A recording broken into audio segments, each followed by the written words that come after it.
আজকে হচ্ছে বাসার সবাইকে এই সজনে ভর্তা করে খাওয়ালাম। এখন যেহেতু সজনের সিজন, আর সজনে দিয়ে তো মানুষ অনেক কিছু করে খায়, তো আজকে আমি সজনা ভর্তা করে বাসার সবাইকে খাওয়ালাম। বাসার সবাই খেয়ে তো অনেক প্রশংসা করলো, এত মজার যে ভর্তা হতে পারে। আর আমি এটা দিয়ে আজকে অনেকগুলো ভাত খেলাম, এত মজার যে ভর্তাটা হয়। আসসালামু আলাইকুম সবাইকে। আর এটা দিয়ে দেখেন তৃপ্তি সহকারে আজকে ভাত খেলাম। আর এখানে এই ভর্তার জন্য আমি কয়েকটা এই কয়টা সজনা নিয়েছি।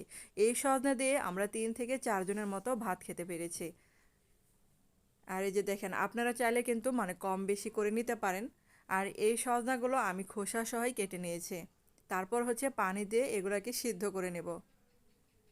আর এই যে দেখেন, এটা কিন্তু সিদ্ধ হয়ে গেছে, পানিটা মানে কমে গেছে। এখন হচ্ছে আমি প্যানের মধ্যে কিছুটা মানে তেল দিয়ে নিলাম, যে কোনো মানে সরিষার তেল দিয়েও করতে পারেন। এখানে হচ্ছে পেঁয়াজ কুচি দিলাম, পরে হচ্ছে রসুন কুচি, কাঁচামরিচ দিলাম, যে যেরকম ঝাল খাবেন সেটা বুঝে দেবেন। আর এটা স্বাদটাকে আরও বাড়ানোর জন্য কয়েকটা চিংড়ি দিয়ে দিলাম। তো একসাথে সবগুলো ভেজে নিচ্ছি, কারণ হচ্ছে সময়ও বাঁচবে আপনার একসাথে ভেজে নিলে। আর এগুলা দেখেন ভাজা হয়ে গেছে, তো এগুলো এখন চুলা থেকে নামিয়ে ফেলছে। আর এই যে সজনাগুলো একটু ঠান্ডা করে নিয়েছিলাম। আর এই যে দেখেন এরকম আমি কিভাবে দেখেন সজনা থেকে সজনা বের করছি, যে চামিচ দিয়ে এরকম করে বীজটাকে বের করে নিতে হবে। আর এটা করলে অনেক সহজ হয়, তো এরকম করে আপনারা করে নিতে পারেন। আবার অনেকে দেখবেন যে সজনা এরকম করে আস্ত পুড়িয়ে নেয়, তো আমার কাছে ওটা একটু ঝামেলা লাগে। আমি তার জন্য কিন্তু এরকম সিদ্ধ করে নিয়েছি।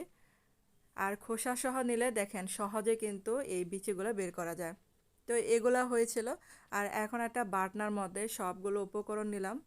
আর এখন দেখেন সজনার বীজগুলো কিন্তু এখনই দিব না, এটা লাস্টে দিব।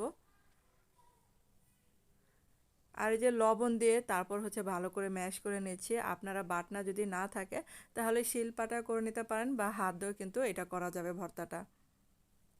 এই যে দেখেন এটা কিন্তু হয়ে গেছে। আর এই যে সজনা কিন্তু লাস্ট মুহূর্তে দিলাম, কারণ হচ্ছে সজনা কিন্তু আমি ম্যাশ করব না, একটু আলতোভাবে হাত দিয়ে মাখিয়ে নেব। আর এখন হচ্ছে একটুখানি সরিষার তেল দিয়ে নিলাম, তারপর হচ্ছে মাখিয়ে নিলে কিন্তু ভর্তাটা রেডি। আপনারা চাইলে মানে শুকনা মরিচ দিয়েও এই ভর্তাটা করে খেতে পারেন। এরকম একটা ভর্তা হলে আর কি লাগে, ঝাল ঝাল এই ভর্তাটা খেতে এত মজার হয়েছিল। আর এই যে দেখেন ভর্তাটা কিন্তু বানানো শেষ। তো অনেকে কিন্তু জানে না সজনা দিয়েও কিন্তু এই ভর্তাটা হয়। আর এই ভর্তাটা একবার হলো ট্রাই করে দেখতে পারেন, এত মজার এই ভর্তাটা। আর এই যে দেখেন আমি এখন গরম ভাতের সাথে বসে পড়লাম খাওয়ার জন্য। তো একটুখানি ভর্তা নিলাম, আর একটুখানি ভর্তা দিয়ে কিন্তু অনেকগুলো ভাত খাওয়া যায়। তার উপরে কিছুটা আবার এই যে সরিষার তেল দিয়ে নিলাম। এটা হচ্ছে একদমই অপশনাল। আর এই যে দেখেন এখন এই যে ঝাল ঝাল করে ভাত মাখিয়ে খাচ্ছে, এত লোভনীয় হয়েছিল এই ভর্তাটা।